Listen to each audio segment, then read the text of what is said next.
last year you were the newcomer to the cast. I was. And I actually loved your character. You're kind of representing us ComicCon goers, I suppose. Can you talk a little bit about that? Yes, I love her, and I am so honored that the fans have dubbed her Avatar for fans, because she's a huge Decker Star supporter, and she speaks Klingon, and she references three-dimensional chess, and I could not be happier, because I love ComicCon. I've come here for years before it was like cool and mainstream, and I could not be happier to represent not only a woman in science and a woman of faith, but a woman who isn't defined by a romantic relationship, and is goofy, silly, funny, and is almost like the eyes to the viewer. So I feel really excited. I love her. Well, she also is a woman of faith. I mean, she's not just the geek on the cast, she's the woman who has profound faith. Completely, and I think she's the woman out of all the characters who really knows where her North Star is. She's very clear about who she is. She's very comfortable in her skin. She's not self-conscious, and I think it's really great to see a woman like that who, is so clear in her faith, but not preachy, and can love science as much as love faith, even though she knows the Bible. I think that she's so not judgmental. So a lot of these other characters have so much baggage, daddy issues, mommy issues, ex-boyfriend issues, single parenting issues. And Ella is so open and so optimistic and so trusting that humans are good that I see her almost as an angel. I think that she brings a light into this dark underworld of she's also mingling with some of the greatest entities, supernatural entities amongst her faith. Yes, so that's actually going to be explored more in season 3. Ella will, I just did my first scene with the Menadale last night, actually, so I literally wrapped at midnight last night. Wow. And I'm going on 1 hour sleep, so don't judge if things are looking a little janky. But it was so lovely to have a woman of faith have a scene with an angel. And you realize that the show has so much depth that they went a whole season without having the religious character talk to the angel. That's how much depth and room to play with the writers have. But how does your religious background play into the fact that you're kind of a car thief and you kind of have a history? Doesn't that kind of make it okay for her? That's right. So her grandmother taught her how to pick locks. We have an episode coming up where Ella and Lucifer go on a road trip, and we learned that Vegas and her no bueno.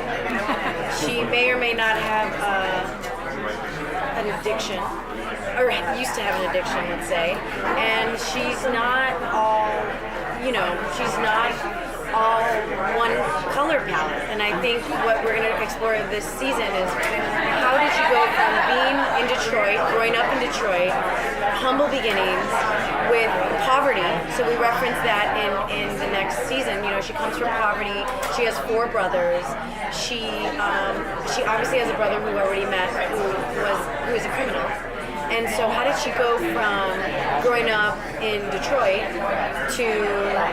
and learning how to pick locks and used to steal cars to being a woman of faith? And that's what season 3 is going to explore.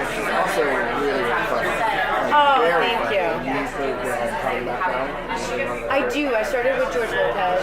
I'm from Chicago, so I did a bunch of theater in Chicago. I think theater is the best training for any actor, because I always say film is a director's medium, TV is a writer's medium, and theater is an actor's medium. So to me, it's the best training one can have.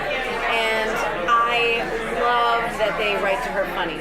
You know, even at the expense of myself, I will say I ran into a door yesterday, the scene we shot. I mean, not in full force. I was trying to get out of the room, and I kind of ran into the door and just went with it. And they're like, "That's it. That's the take we're gonna use. We're gonna use Ella trying to get out of the room so quickly that she runs into the door." And I'm like, "Quick!" So she's clumsy, you know. But I love it because I think that if Ella is not self-conscious, it gives people, and especially women and girls, the inspiration to also not be self-conscious. So I think people are very affected by what they see. And if they're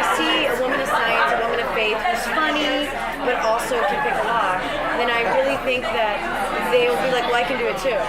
So I love her sense of humor, and thank you for saying she's funny, because when you're talking about the devil, you need a little bit of lightheartedness in there. But yeah, she's such a goofball. All right, thank you. Awesome. All right, bye. Thank you.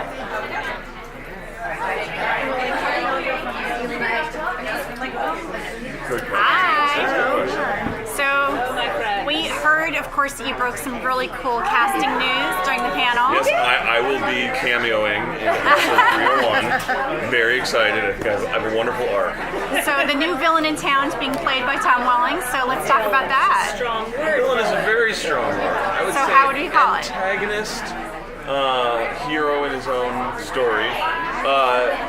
He's the guy who's gonna Shake it up. shake it up. Nick, I was can we gonna get use your this. names?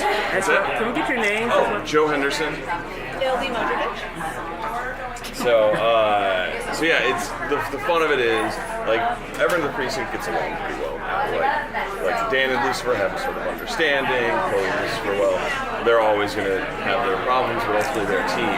This guy comes in and takes our sort of stable world and starts busting it up, and that's gonna be the fun. Yeah, the fact that he kind of eyes Detective Decker is not going to bother Lucifer at all. He's going to be fine with that. Totally cool. He's going to give his blessing, and everybody's going to live happily ever after. He's like Cupid, he's like, you guys should just kiss more and hang out and stuff. I doubt it. It's really touching. Take a picture of you. So then what would you say the theme is going to be for this season of Lucifer? So the theme is identity, and really playing with the idea of, am I the devil? Am I an angel? Do I want to be either of these things? Who do I want to be? And waking up with these angel wings on his back, where he feels like someone's telling him, you're one thing. And we all know that when the devil's told to do one thing, he runs the other direction. Yeah, I mean, when he fell from heaven and wound up with this devil face, he was angry, obviously. It was like, dang you, Dad, for saying I'm this, stamping me as evil. And now he feels the same way. Like, what? Oh, now I'm maybe, now I have wings back? Now I'm an angel again? It's like, don't tell me what to do, don't tell me who I am. And then can you talk a little bit about what's going to happen with Charlotte now that she's human again? Yeah, she's back. Well, she's Charlotte. There's no more goddess. There's no more mom. But she has about 2-3 months of lost time. But everybody else, they saw her walking around doing her thing. Doing some weird things at times, too. Yeah, she also, she didn't have the best relationship with her family, but they've moved out, and she was acting really weird. And so she's kind of like, how do I come back into this life and then also deal with where she's been? Because as Patricia teased on the panel, there's really only, when you die, there's really only 2 places you can go. Which one has she been in and how has it affected her? The answer is Arby's. She was at Arby's. And considering her job, that's going to give her some power to actually impact Lucifer, isn't it? Yeah. So you mentioned how Lucifer, like when he takes back, might be, they consider him a force for good. So there's that, like he wants to go in direction. So will we see him go back to the dark side a lot more than we would have before? Yeah, the way he thinks of it is like, ain't no thing but some angel wings. And he's like, That's good. I'm gonna, That's going in there. no, and he's like, I am who I am regardless of anything. And so he decides, I'm gonna just be me extra. And that maybe they'll even fall off again. Maybe they'll even go away again. Yeah. The devil is back. That's sort of the thing. 2 years ago, when you were promoting the show here before it began, you were chuckling especially about the Bible group condemning the show before they had seen it. Did you hear any flack, any feedback from the same group about the idea that you added a goddess, God's ex-wife, to the show? Weirdly, no, but what we have found is that a lot of people with faith watch our show. Yeah, that's been really cool. That's been the biggest kind of reveal to us over the last few years. And I said this like a kind of a broken record that first year, but like if the darkest, biggest villain of all time can be redeemed or can find find redemption. That's divine. That's divinity. That's what Christianity, that's what religion is about. Forgiveness. And so we kind of leaned into that. And we never say God's bad. We never say Lucifer's bad. We don't. We try to just give different perspectives. You could say that the greatest trick the devil ever played was making an oddly Christian show called Lucifer. Can we talk a little about Menadil? Because he's had a crisis of faith several times on the show. Where exactly is he going this season? So that's a great question. So after the whole end of the season 2, he realized that he is actually God's favorite son. And so going into season 3, it's going to be very much more about, you know what, I kind of screwed up. I lost faith, and then I got it shoved right in my face that I shouldn't have because he actually loves me most. It's time for me to actually accept my responsibility. It's time for me to step forward, to step up. But doing that can be a lot harder than you think. But it's not a weird kind of assumption you make that you come out from nowhere and say, oh yeah, God loves me best. Yep. How does he come to that conclusion? Well, I mean, I think that's the big part of the whole, the favorite son has this piece, but I think the big thing Lucifer's going to argue is, you may be your favorite son, or maybe he's just manipulating you like he does us all. So they'll really represent the two sides of that faith. Lucifer being like, it's all a game, he's just screwing with us, and Menadil being like, no, I've been given a message, and I need to accept it. I had a test last, season 1. I had a test season 2. I failed. I'm going to get it right this time. I'm going to have faith. I'm going to be patient. I don't care what he throws at me. I'm ready for it. He's Xanamed. We're calling him. Xanamed. And by the way, he's going to throw things. And I can't think of her name, but what's in store for the psychiatrist? Oh. Linda, Dr. Linda. Last one? All right, so what's in store for Linda is we are going to dig deeper into her character, learn more about her, and we're going to start digging into her backstory more, finding out, because she's always the one on the other side of the couch. What if somebody, wanted to ask, like, she needs to kind of have her own therapy, but not with a therapist, just other characters. We're going to dig into that character a bunch. Thank you guys. Thank you.